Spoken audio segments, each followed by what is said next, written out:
Assalamualaikum warahmatullahi wabarakatuh. Waalaikumsalam warahmatullahi wabarakatuh. Alhamdulillah, wassalatu wassalamu ala sayyidina Rasulillah, sayyidina wa maulana Muhammad ibn Abdullah wa ala alihi wa sahbihi wa mawalah. La haula wa la quwwata illa billah, amma ba'du. Bapak-bapak, ibu-ibu, saudara-saudara kaum muslimin rahimakumullah, sudah menjadi keyakinan dalam kehidupan kita bahwa segala yang ada permulaannya tentu akan ada penghabisannya. Setiap yang punya awal mesti akan punya akhir. Tidak ada keabadian dalam kehidupan dunia ini. Semuanya datang dan pergi silih berganti, berubah oleh pergeseran masa dan pertukaran waktu. Demikianlah kalau kita mau merenungi kehidupan dari alam di sekitar kita. Sejak dari kehidupan tumbuh-tumbuhan, binatang, sampai kepada kehidupan kita makhluk bernama manusia. Lihatlah kita manusia misalnya, dimulai sejak kita terlahir ke alam ini, keluar dari alam rahim ibu, menjadi bayi yang merah tidak berdaya, untuk kemudian berangsur meningkat menjadi anak-anak. Dari kehidupan anak-anak berubah lagi kita menjadi remaja dengan segala keceriaan dan kelincahannya, dan dari masa remaja naik lagi kita memasuki usia dewasa, untuk kemudian berangsur memasuki hari tua. Lalu setelah kita memasuki hari tua, sehari, seminggu, sebulan, setahun, sampailah kita kepada batas waktu yang telah ditentukan oleh Allah, yang dinamakan ajal, dan bertemulah kita dengan yang disebut maut. Ini merupakan kepastian dalam kehidupan. Kalau saja kita mau merenung perubahan-perubahan yang terjadi pada diri kita, seharusnya membuat kita insaf dan sadar. Di kala remaja kita begitu lincah, punya rambut yang hitam ikal berderai, punya lesung di pipit, punya senyum yang indah menawan setiap orang yang melihat, punya kulit yang kencang dan bersih. Manakala kita memasuki hari tua, perubahan frontal pun terjadi. Kulit mulai jadi keriput, rambut yang tadinya hitam ikal berderai mulai memutih, nikmat berkurang, gigi yang tadinya utuh dan sanggup mengunyah apa saja, satu demi satu permisi meninggalkan kita. Sangat boleh jadi dikala remaja kita senyum semua orang terpikat, dikala hari tua dengan kulit yang keriput dan gigi yang tidak ada lagi, manakala kita senyum mungkin orang bakal lari dari sekitar kita. Kemana keindahan yang tadinya begitu menawan? Kemana senyum lesung pipit yang tadinya menarik perhatian orang? Pergi meninggalkan kita, berubah oleh pergeseran masa dan pertukaran waktu. Nah, bila maut datang menjemput kita, selesailah kehidupan sampai di situ? Ternyata belum.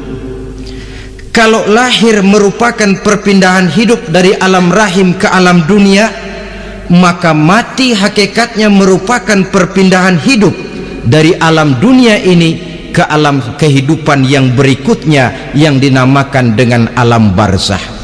Voice of Kiai. Andai kata hidup cuma sekali, secara moral kita sanggup berkata alangkah tidak adilnya Tuhan. Kenapa? Dalam kehidupan ini kan aneka ragam terjadi. Ada orang yang zolim, ada orang yang dizolimi, ada orang yang membunuh, ada orang yang terbunuh, ada orang yang kaya, ada orang yang miskin, ada orang yang jujur, ada orang yang menghalalkan segala cara, sehingga banyak ketidakadilan yang terlepas daripada pengadilan dunia.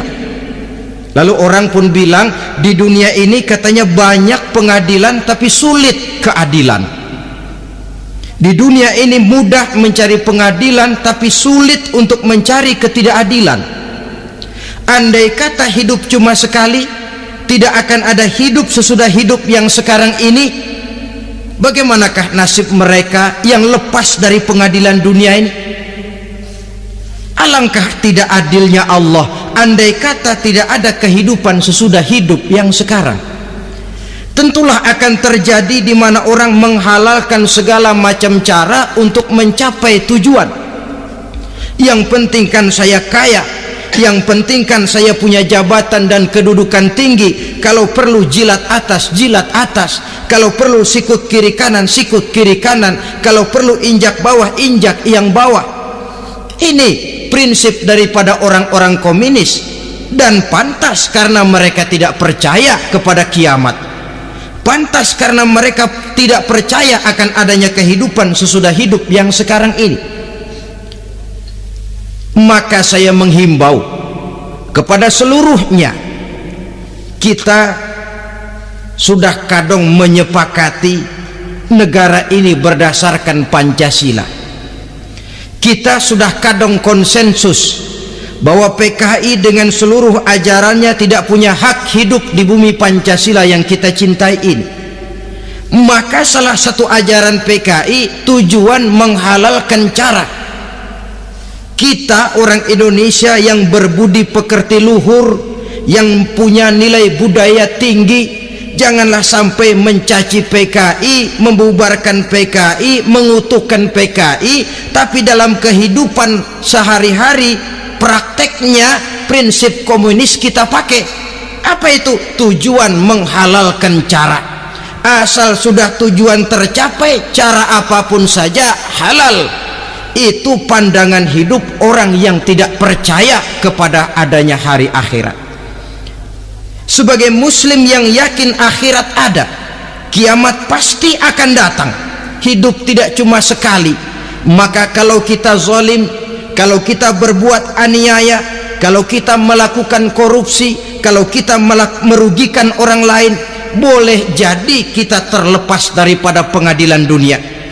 Tapi ingatlah, kita tidak akan pernah lepas dari pengadilan Allah, pengadilan Qadhi Rabbul Jalil, di mana kita akan diadili dengan seadil-adilnya, dan tidak satu perbuatan yang bersifat salah, yang bagaimanapun kecilnya, yang akan lepas dari pengadilan di akhirat itu nanti.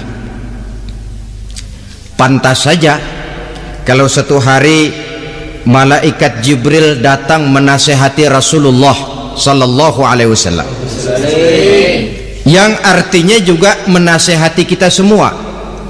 Apa kata malaikat Jibril kepada baginda Nabi? Ya Muhammad, ish ma syi'ta fa innaka mayyitun.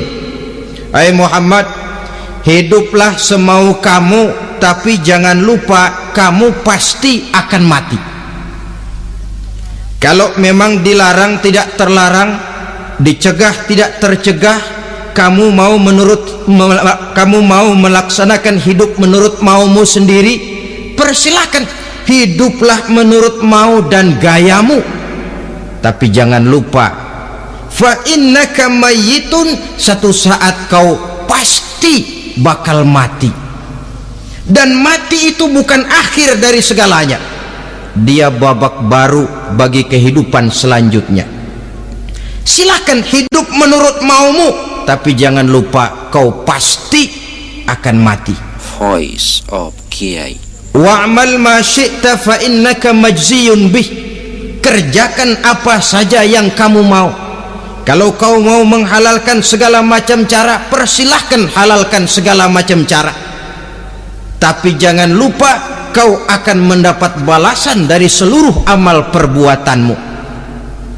Wa ahbib ma syi'ta fa innaka mufariquhu, dan cintailah apa saja yang mau kau cintai. Kau cintai anak istrimu, silahkan. Kau cintai harta bendamu, tafadhal. Kau cintai tanah airmu, kau cintai pangkat dan jabatanmu, persilahkan. Tapi jangan lupa, fa innaka mufariquhu, kau pasti akan berpisah dan akan meninggalkan segala yang kau cintai itu. Apa artinya ini buat kita? Ternyata sesudah maut datang menjemput kita, ada kehidupan sesudah hidup yang sekarang ini. Ini yang mendorong kita untuk dalam kehidupan di dunia ini tidak melakukan prinsip saenake dewe, semaunya sendiri saja, asal perut kenyang, asal pangkat tinggi, asal harta dapat. Masa bodoh dengan merugikan orang lain, masa bodoh dengan menipu orang lain. Iku jenenge saenake dewe. Muslim tidak diajarkan. Ingat manusia, setelah kau mati, setelah kiamat datang, kau akan dibangkitkan, kau akan dimintakan pertanggungan jawab tentang kehidupan yang sekarang ini. Saudara hadirin, oleh sebab itu kalau kita bicara soal kiamat, soal akhirat, ini memang masalah yang gaib, yang sepenuhnya tidak bisa dicernakkan dengan kemampuan penalaran intelektual. Dasar di dalam membicarakan ini tidak lain adalah iman kita kepada Allah Subhanahu wa ta'ala. Bukan cuma zaman sekarang, dari zamannya Nabi, orang itu kalau sudah bicara kiamat, bicara akhirat, ada yang ragu-ragu, ada yang menolak sama sekali. Bukan dari zaman sekarang, dari zaman dulu. Pernah kok satu saat Rasulullah itu dakwah menceritakan, saudara-saudara, akan terjadi kiamat di mana Allah akan membangkitkan manusia dari kuburnya untuk memintakan pertanggungan jawab. Ini dalam dakwahnya Nabi pidato macam itu. Apa reaksi orang? Yang beriman ya mantap, tapi yang tidak beriman, bajingan-bajingan Quraisy ini,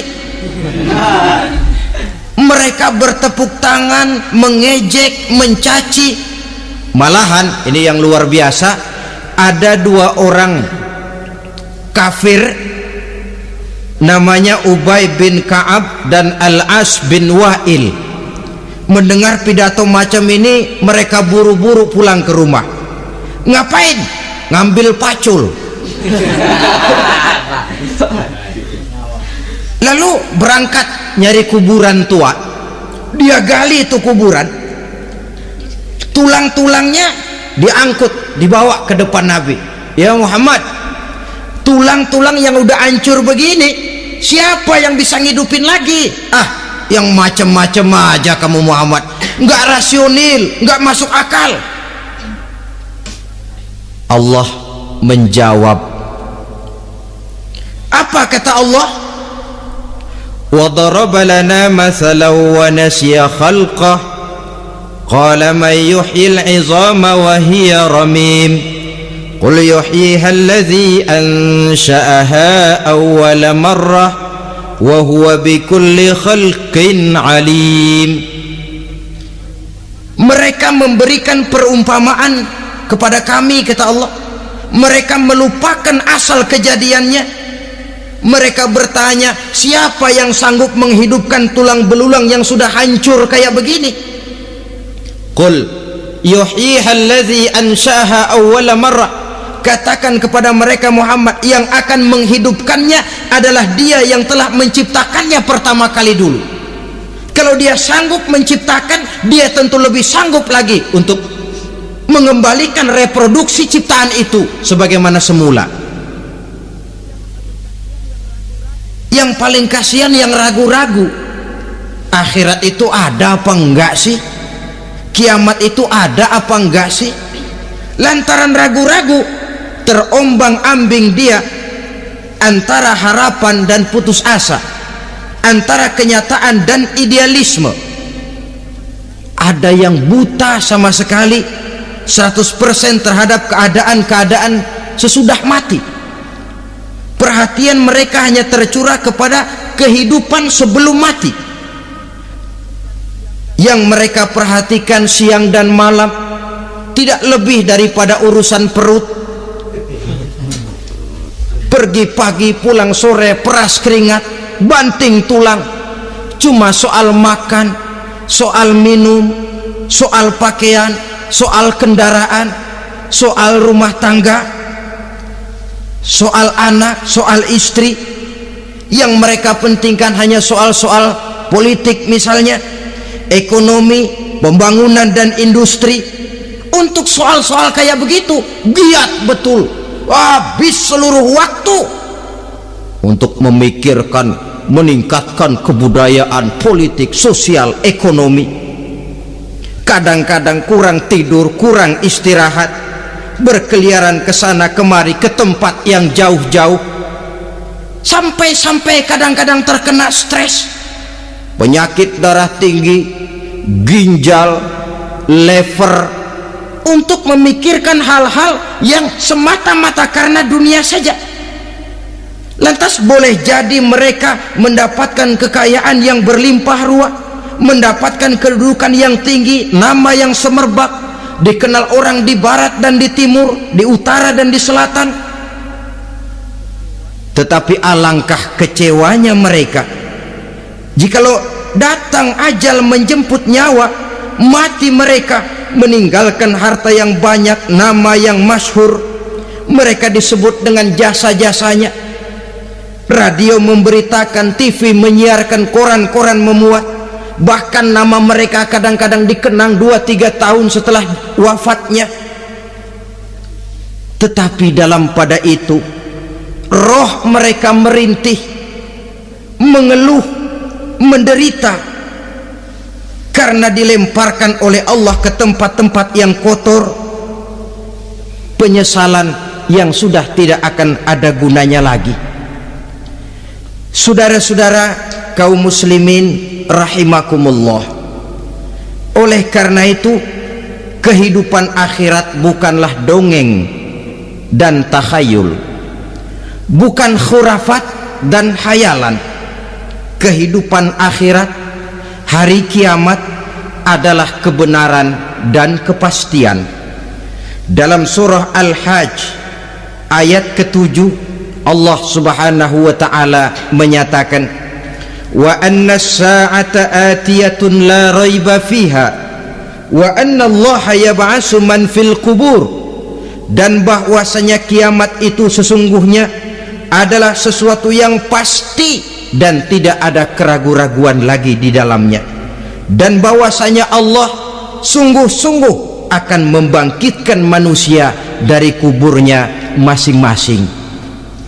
Nah, kalau kita sudah yakin kiamat sesuatu yang pasti adanya, akhirat sesuatu yang pasti adanya, dari mana pembicaraan tentang kiamat ini kita mulai? Tentu dari diri kita. Marilah kita mencoba melihat proses perjalanan hidup ini sampai kita memasuki kiamat.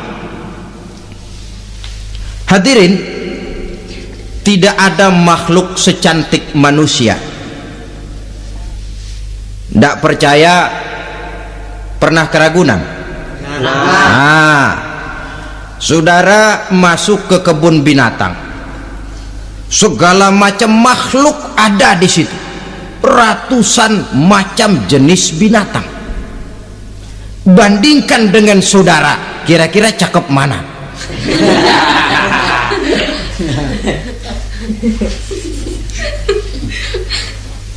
Dari seluruh makhluk yang diciptakan Allah itu, manusia fi ahsani taqwim, dalam bentuk yang paling sempurna, sejak susunan biologis sampai kemampuan berpikir.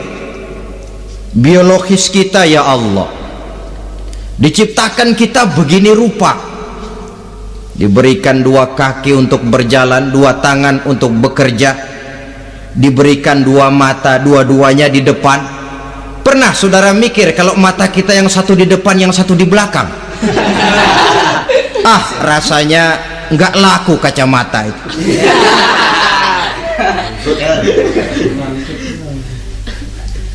Diberikan hidung dengan 2 lubang, tahu betul Allah ke bawah lagi lubangnya.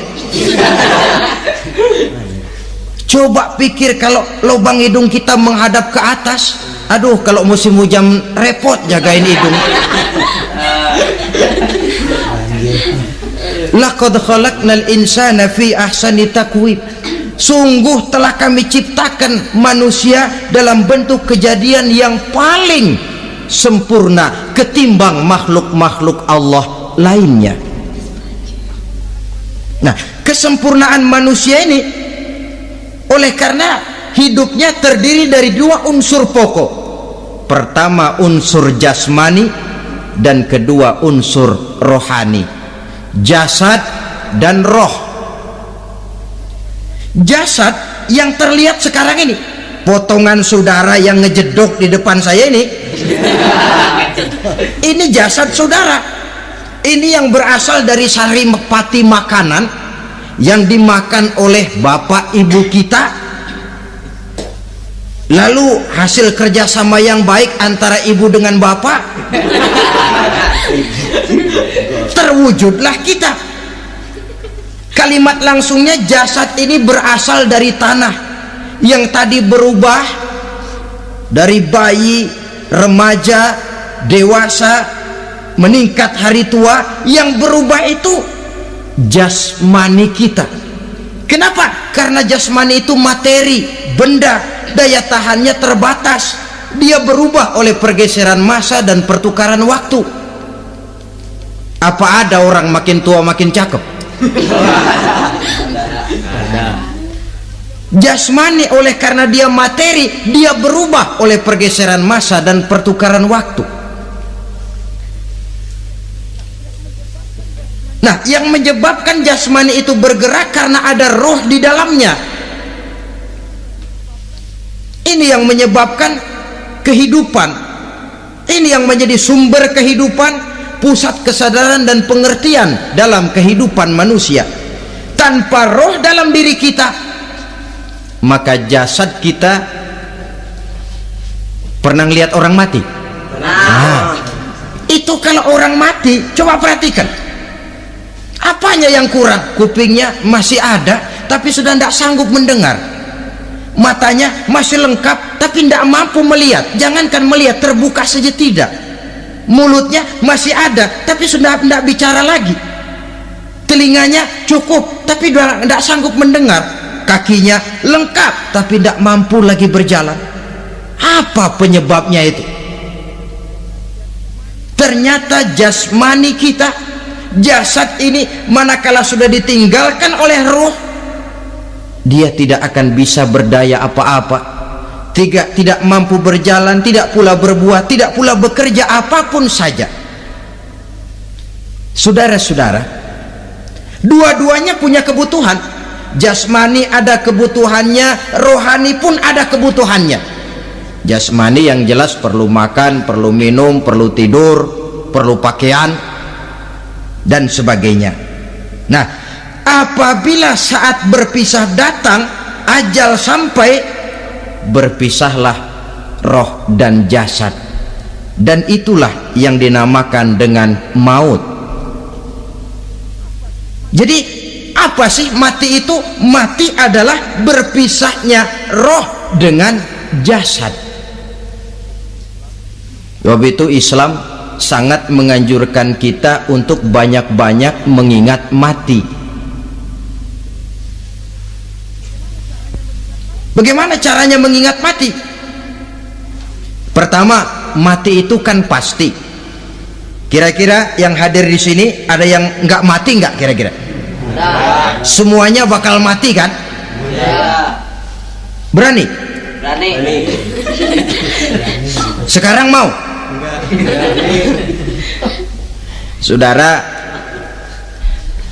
sebenarnya kalau kita merenung lebih jauh, orang itu tidak perlu takut mati, walaupun tidak boleh terlalu berani menghadapi mati.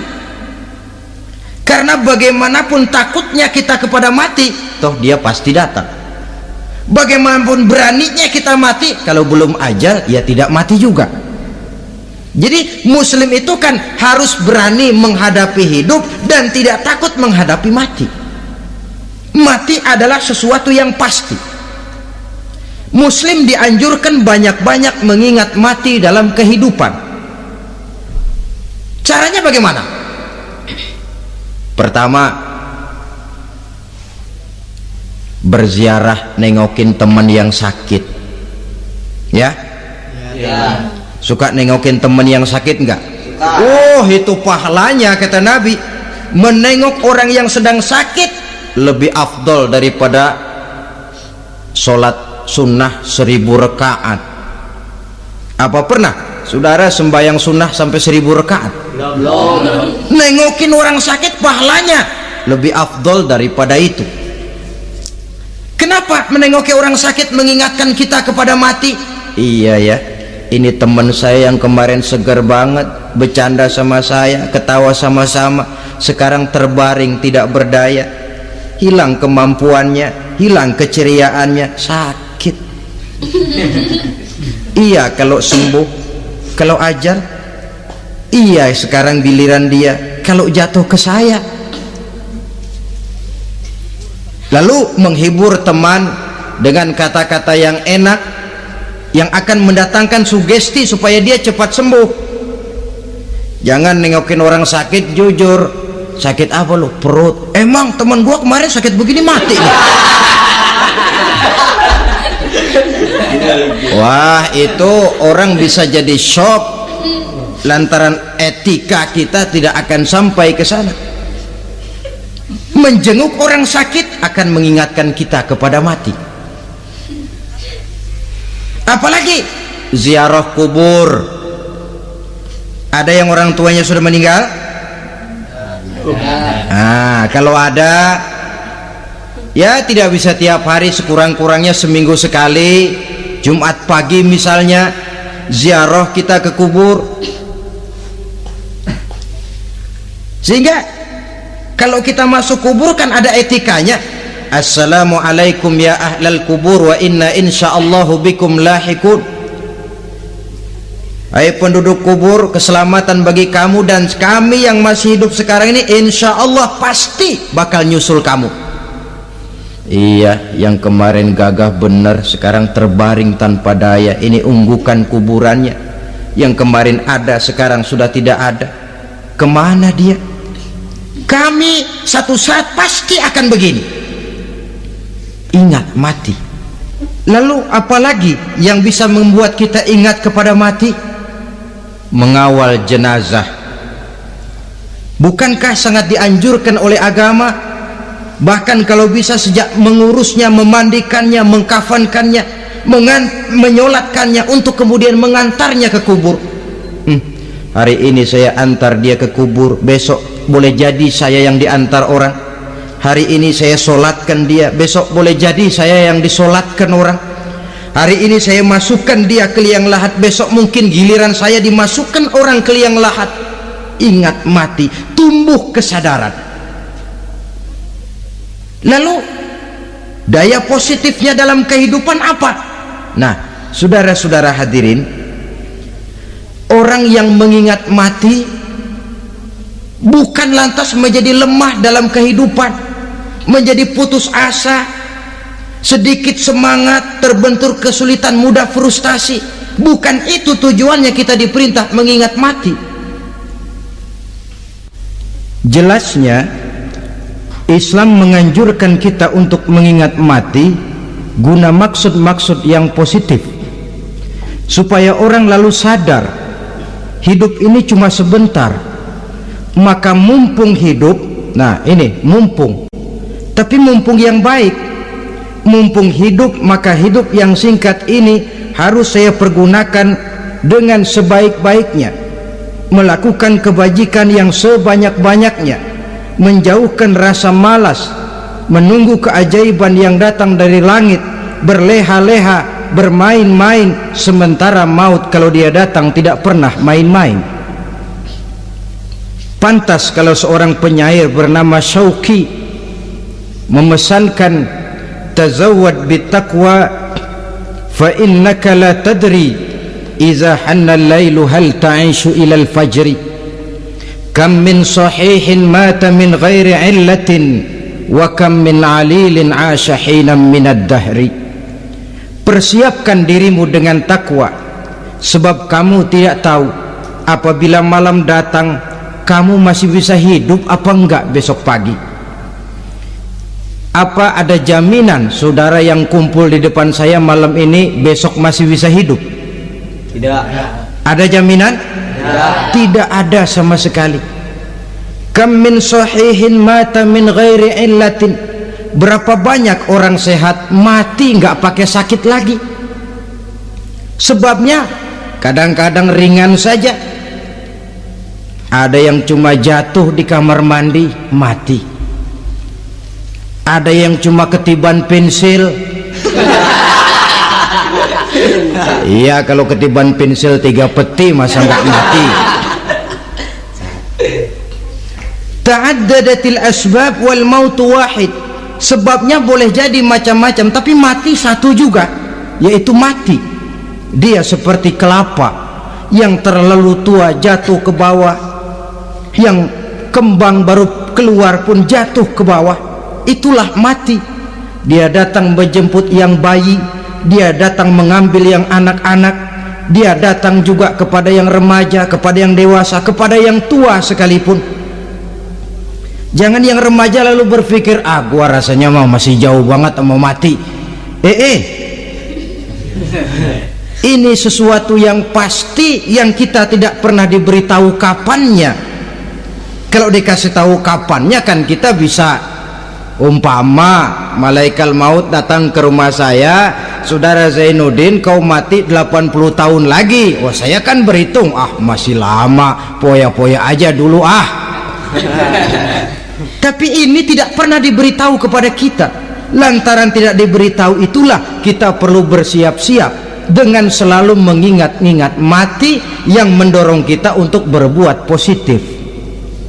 Satu contoh peringatan mati yang mendatangkan positif pada peristiwa ketika turun perintah hijrah. Ketika di Mekah sudah terpepet turun perintah hijrah.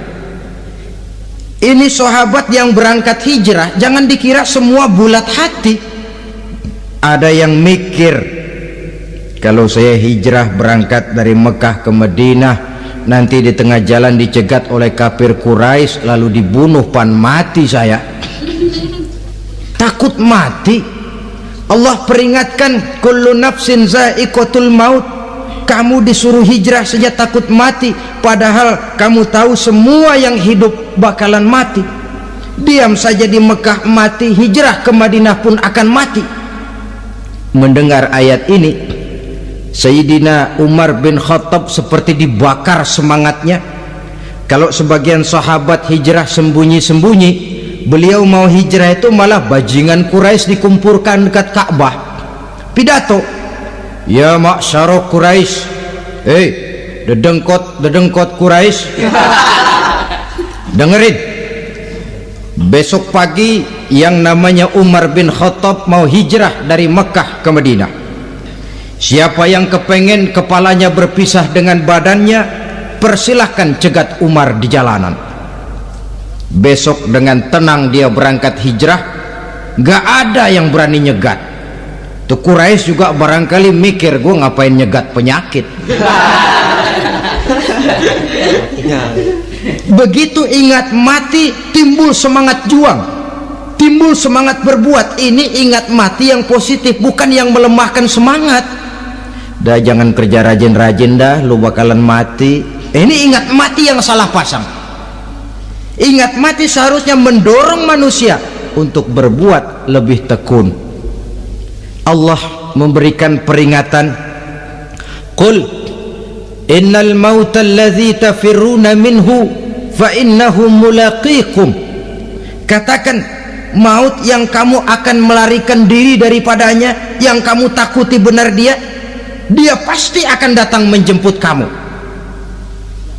Saudara-saudara hadirin yang saya hormati, datangnya memang tidak kita harapkan yang namanya maut, Tapi sekali dia datang, tidak ada pintu tempat kita lari. Dia memang tidak pernah kita undang, tapi sekali dia datang mengetok pintu, kekuatan apa yang bisa menolak? Dia sebuah tanda seru dalam kehidupan. Apa yang menyebabkan orang takut mati? Pertama, barangkali karena dia tidak tahu bagaimana kehidupan sesudah mati. Alam kubur gelap, alam akhirat gelap, sehingga dia bingung. Lantaran bingung lalu jadi takut. Yang kedua, boleh jadi oleh bayangan-bayangan dosa yang pernah dia kerjakan di dunia ini. Kerjanya cuma menumpuk dosa. Dia gembira, bahagia, tertawa di atas tumpukan dosanya, merasa segan berpisah dengan seluruh kehidupan ini, sehingga boleh jadi maut adalah sesuatu yang ditakutkannya benar dalam kehidupan. Tapi bagaimanapun takutnya, tidak ada tempat lari dari dia. Dalam ayat lain Allah jelaskan, ainama takunu yudrikumul mautu walau kuntum fi burujim musayyadah. Di mana saja kamu berada, dalam benteng yang paling tangguh sekalipun, maut pasti akan datang menjemput kamu. Nah, bagaimana caranya maut datang menjemput kita? Bila datang dia, sang malaikat pencabut nyawa, malaikat Israel namanya, hendak mengambil roh kita. Dalam suasana macam begitu, di akhir kehidupan dunia, dalam berhadapan dengan sakaratul maut, terbagilah manusia dalam dua bagian besar. Pertama, yang menghadapi sakaratul maut itu dengan husnul khatimah, baik di akhirnya, sehingga pada saat ruhnya berpisah dengan jasadnya, kelihatan dia seperti senyum, mukanya cerah. Bahkan sebelum itu boleh jadi dia sempat meninggalkan pesan-pesan yang baik. Ada yang sempat azan, ada yang sempat baca Quran. Pernah kan nemui orang yang mau mati seperti itu? Yang sempat azan, yang sempat baca Quran, yang sempat meninggalkan wasiat-wasiat yang baik. Sebab apa? Malaikat maut datang menjemput mereka juga dengan baik-baik. Dicabut ruhnya perlahan-lahan, tapi sungguh pun perlahan-lahan. Pedihnya, sakitnya tetap tiada tara. Rasulullah Sallallahu Alaihi Wasallam, dikala beliau hendak berhadapan dengan sakaratul maut, diceritakan mencelupkan tangannya ke dalam gelas berisi air, lalu mengusapkannya ke muka beliau seraya berdoa, ya Allah, mudahkan saya dalam menghadapi sekarat ini. Beliau juga yang mengatakan bahwa sakitnya sakaratul maut sama dengan 300 kali bacokan pedang. Sehingga kita diajarkan doa. Di antara doa selamat itu kan ada Allahumma hawwin alaina fi sakaratil maut. Ya Allah, mudahkan saya di dalam menghadapi sakaratul maut itu. Ketika ruh ini keluar dari jasad, mata masih mengikuti ruh itu,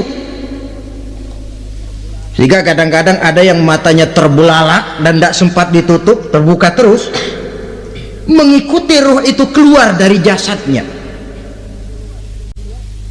Adapun golongan kedua, manusia yang ketika berhadapan dengan sakaratul maut mendapatkan su'ul khatimah, jelek di penghabisannya. Sekaratnya sudah setengah mati, lalu jelek juga di akhirnya, mati dalam keadaan yang tidak baik, tidak terpuji. Ada yang lagi megang kartu, mati. Ada yang lagi di tempat ngadu ayam, mati. Ada yang lagi di tempat pelacuran, mati. ada yang lagi megang botol minuman keras, mati. Nih barangkali malaikat maut gemes banget nariknya, lu bajingan, lu tarik terus ya, lampu. Mati su'ul khatimah. Makanya bagus itu. Kadang-kadang di majelis-majelis taklim kan sering dibaca, ya Allah biha, ya Allah biha, ya Allah bihusnil khatimah. Kan ada itu? Ada enggak? Saudara hadirin, mohon agar oleh Allah kita diberikan husnul khatimah, baik di saat ruh akan berpisah dengan jasad. Ini sesuatu yang pasti. Sang malaikat maut datang menjemput nyawa. Setelah ruh berpisah dari badan, maka tinggallah sang badan, ditangisi oleh semua yang kita tinggalkan, sehingga kepada putrinya Fatimah ketika malaikat maut datang hendak menjemput baginda Nabi, beliau berkata kepada anaknya, Fatimah, kamu tahu siapa yang datang? Saya tidak tahu Bapak. Yang datang hadimul lazat, itu dia yang menghancurkan seluruh kesenangan dunia, wa qati'u syahwat, yang memisahkan kita dengan seluruh yang kita cintai. Dia malaikat maut, Pak. Manakala jasad sudah ditinggalkan oleh ruh, itulah yang dikerubungi orang. Anak menangis, istri menangis, orang tua bersedih, teman-teman merasa kehilangan, menangisi jasad. Diuruslah jasad kita, dimandikan sebagaimana mestinya, dikafankan dengan kain putih 3 lembar. Itu yang hendak kita bawa kembali ke tempat asal kita. Pakaian sutra, jas yang mereknya Switzerland wool, kain yang Samarinda, sepatu yang Belly atau Beltoni, jam tangan yang Rolex, kendaraan yang serba mewah, tidak ada yang menyertai kita. Kain putih 3 lembar itu saja lagi. Demi setelah dikafankan, dibujurkan kita menghadap ke arah kiblat, orang banyak pun datang menyolatkan kita dengan 4 takbir, diiringi dengan doa, lalu upacara pelepasan. Berangkat kita meninggalkan anak, istri, suami, kampung halaman, tanah air, bahkan alam dunia ini. Selamat tinggal alam dan seluruh isinya. Tinggallah yang tinggal. Saya akan kembali ke tempat asal dari mana saya datang, untuk kembali mempertanggungjawabkan seluruh perbuatan saya dalam kehidupan ini. Manakala upacara pelepasan selesailah sudah, dimasukkan kita ke keranda jenazah, digotong orang, bismillah wa ala millati rasulillah, dibawa ke tempat peristirahatan terakhir katanya. Padahal dulu kalau mau kita istirahat, ke villa lah kita, ke Bali lah kita, ke Hong Kong lah kita, ke tempat-tempat tamasya yang indah. Oh, rupanya akan sampai juga perjalanan menuju tempat peristirahatan terakhir yang luasnya tidak akan lebih dari 2 kali 1 meter. Diusung orang kita, diantarkan orang banyak. Manakala sampai ke atas liang lahat, pengusung jenazah dibuka, diturunkan kita ke liang lahat, dibaringkan. Gumpalan tanah akan jadi bantal kita, muka dibuka, dihadapkan ke arah kiblat.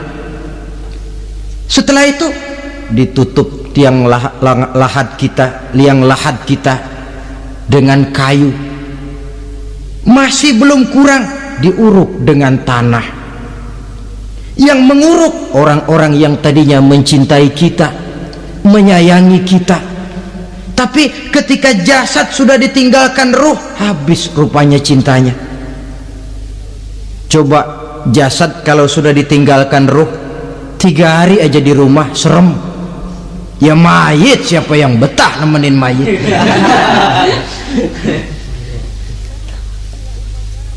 Lalu bila upacara pemakaman selesai, maka berusahalah semuanya. Para pengantar akan kembali ke rumahnya masing-masing. Maka masuk kita ke alam kehidupan, yaitu yang disebut alam barzakh atau alam kubur. Apa selesai hidup sampai di situ? Tidak. Hanya beberapa langkah setelah yang mengantar kita pulang. Diriwayatkan dalam hadis Bukhari dan Muslim, bila seseorang sudah diletakkan di kuburnya lalu yang mengantar kembali pulang, maka roh si mayit akan dapat mendengar bunyi terompah orang yang pulang itu. Bunyi terompahnya terdengar. Datang dua malaikat menanyakan dia dengan pertanyaan-pertanyaan yang kalau bisa dijawab dengan betul, dua malaikat yang bernama Munkar Nakir akan bilang, jawabanmu betul, tenanglah kau di sini, naumatal arus, tidurlah kau di sini seperti tidurnya pengantin. Orang yang baik-baik di alam kuburnya akan mendapat nikmat kubur, sehingga masa penantian yang lama. Sebab jangan lupa, kita masuk ke kubur itu kan menunggu sampai datangnya hari kiamat. Jadi kalau kiamat umpama masih 1000 tahun lagi, ya 1000 tahun kita menunggu. Orang yang baik-baik penantian di alam kubur, kata malaikat, naumatal arus, tidurlah kamu seperti tidurnya pengantin. Bagaimana sih tidurnya pengantin? Nggak berasa. Iya, kata anak sekarang, endah aja udah. Begitu mendusin pagi, kata lakinya, malam sebentar bener ya neng. Sebentar betul katanya malam. Iya tentu saja tidak terasa. Kenapa? Dia tidak pernah memikirkan waktu, terbawa oleh kenikmatan dan kelezatan yang dirasakannya dalam kehidupan. Tapi orang kafir, orang yang dosanya bertumpuk, tidak sanggup menjawab pertanyaan dua orang malaikat, maka dia akan mendapat azab di alam kuburnya terus menerus siang dan malam sampai datangnya hari kiamat. Ibarat maling ayam ketangkep, belum masuk pengadilan udah digebugin duluan. Kan begitu kan? Ya. Ada maling ayam nggak di sini?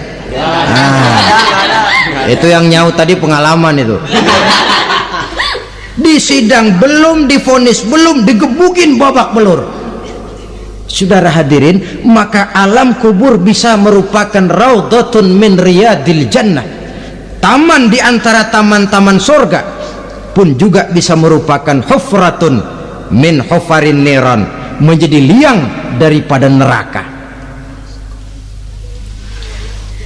Ada lagi riwayat yang dari Imam Muslim yang diperoleh dari Zaid bin Sabit. Zaid bin Sabit cerita, satu hari kami bersama Rasulullah sallallahu alaihi wasallam berada dalam kebun kepunyaan Bani Najjar. Rasulullah sedang duduk di atas keledai. Tiba-tiba entah bagaimana itu keledai terkejut, kaget, berontak, hampir Rasulullah jatuh.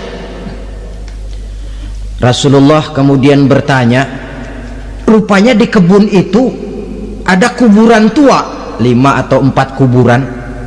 Rasulullah lalu bertanya, saudara-saudara ada yang tahu nggak ini kuburan siapa? Nggak ada ya Rasulullah. Memang kenapa? Ini penghuni kuburnya lagi disiksa oleh Allah. Andai kata boleh saya mohon kepada Allah supaya kamu dengar seperti yang saya dengar, andai kata saja kamu kuat mendengarnya, saya pasti akan berdoa. Tapi sayang, saya yakin kamu pasti tidak akan kuat mendengar mereka mendapat azab di kuburnya. Hadis sahih riwayat Imam Muslim dari Zaid bin Sabit. Kehidupan di alam barzakh. Pak, iya kalau yang matinya dikuburin. Lah kalau yang matinya diceburin ke laut, dibakar, di medan perang hilang, nggak ketahuan kemana jenazahnya. Saudara, hilang kek, dikubur kek, di dalam lautan direndam kek, itu kan cuma logika kita.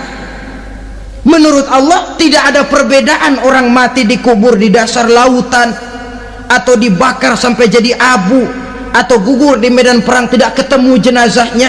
Entah mereka tetap masuk ke alam barzakh namanya. Jasad boleh hancur, tapi roh sebagai sumber kehidupan, pusat kesadaran dan pengertian, dia tetap ada, mengalami kebahagiaan dan kegembiraan atau mengalami kepedihan dan penderitaan, bergantung kepada amalan yang kita lakukan dalam kehidupan di dunia ini. Maka dalam Yasin tadi kan jelas, qul yuhyiha alladzi ansha'aha awwala marrah, yang menghidupkan mereka yang dikubur di dasar lautan, mereka yang dibakar sampai jadi abu, yang akan menghidupkan ialah Allah yang menciptakan mereka dulu pertama kalinya. Jadi kalau sudah ada aslinya, ya tentu tidak perlu contoh lagi, akan sangat mudah membuatnya.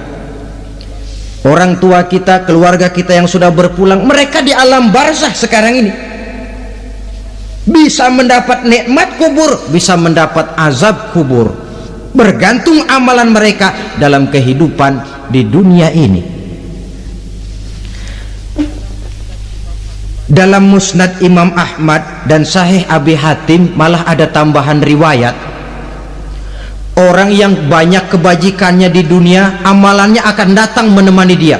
Sholatnya dekat kepalanya, puasa sebelah kanan, zakat sebelah kiri, menghibur dia. Malahan dikatakan berbentuk orang yang cantik menemani dia di alam kuburnya. Aneh, dia tanya, man anta lam ara fid dunya ajmal minka, siapa kamu? Di dunia ini belum pernah saya melihat orang secantik kamu. Dia jawab, ana amaluka soleh, saya adalah amalmu yang soleh yang kau kerjakan waktu di dunia. Saya sekarang diperintahkan untuk menemani kamu di sini. Alhamdulillah. Sedangkan amalnya yang jahat akan datang dalam bentuk yang menyeramkan menemani dia di sana. Bayangin deh, di kuburan ditemenin yang serem-serem. Sama juga di dunia. Di dunia kalau kita di tempat gelap ditemenin orang cakep, enak nggak? Enak. Wah, pengalaman. Tapi coba bayangin, sudah tempatnya gelap, yang nemenin jelek nggak ketulungan, gerah kita. Nah, saudara hadirin yang saya hormati, lalu bagaimana tempat arwah-arwah yang sudah kembali menghadap Allah yang disebut mustaqarrul arwah itu? Macam-macam tingkatannya sesuai dengan profesi dan amalannya waktu di dunia. Ada roh-roh itu yang setelah pisah dengan jasad, artinya mati, ditempatkan di tempat yang disebut a'la iliyin, tempat yang tertinggi. Siapa ini? Arwahnya para nabi dan para rasul. Ini fi a'la iliyin, di tempat yang tertinggi. Arwahnya para nabi, arwahnya para rasul. Dan karena kita bukan nabi, bukan rasul, ya jangan mimpi dapat tempat fi a'la iliyin, kecuali kalau Allah menghendaki. Itu hak prerogatif Allah, tapi kan tidak adil kalau Allah melakukan itu. Ini kelompok roh-roh yang masuk golongan VIP. Wah, the first class. Para nabi, para rasul. Lalu ada pula roh-roh itu yang setelah pisah dengan jasadnya diumpamakan seperti burung-burung hijau yang berterbangan di perkebun-kebunan surga. Roh siapa mereka ini? Rohnya para syuhada, orang-orang yang mati syahid gugur membela agama. Nah, ini bedanya orang mati syahid dengan pahlawan, ya.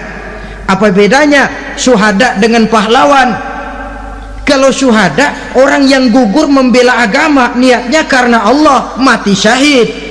Kalau pahlawan, orang yang gugur membela negara, orang yang dianggap berjasa kepada pemerintah. Klimaksnya, kalau orang mati syahid jelas surga, tapi pahlawan belum tentu surga.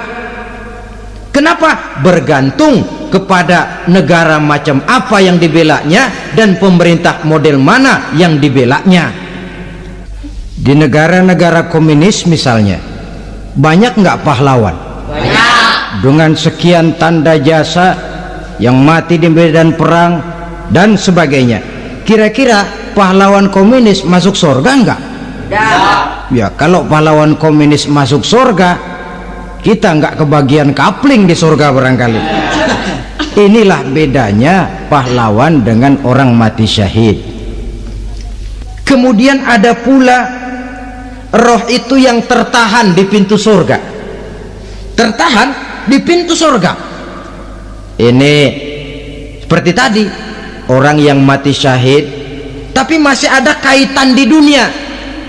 Rasulullah pernah ditanya orang, ya Rasul, kalau saya maju ke medan perang bela agama mati syahid, apa saya masuk surga? Iya, masuk surga, kecuali kata Nabi kalau masih punya utang. Nah, tertahan di pintu surga. Ada pula roh itu yang tertahan di alam kuburnya.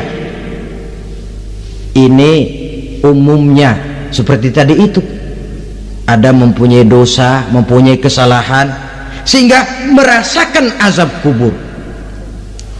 Ada juga roh itu yang tertahan di permukaan bumi. Mereka yang dalam hidup selalu menumpuk dosa-dosa yang besar, meninggal sebelum keburu untuk bertaubat. Saudara hadirin yang saya hormati, inilah yang kita khawatirkan. Sebab jikalau pada saat roh sudah datang, jikalau saatnya roh datang berpisah dengan jasad, menemukan sakaratul maut, saat itu taubat sudah tidak akan ada gunanya lagi. Masuk ke alam kubur, mendapat azab kubur sampai datangnya hari kiamat. Berapa lama di alam kubur ini? Menunggulah kita sampai datang saatnya kiamat. Nah, saudara-saudara, apa tanda-tanda hari kiamat? Kapan dia akan datang? Bagaimana hal ihwal manusia pada saat terjadi kiamat? Bagaimana alam ini? Bagaimana perhitungan di padang mahsyar? Insya Allah akan saya ungkapkan pada bagian kedua dari ceramah ini. Insya Allah kita akan lanjutkan pembicaraan ini sampai kepada terminal paling akhir, surga dan neraka.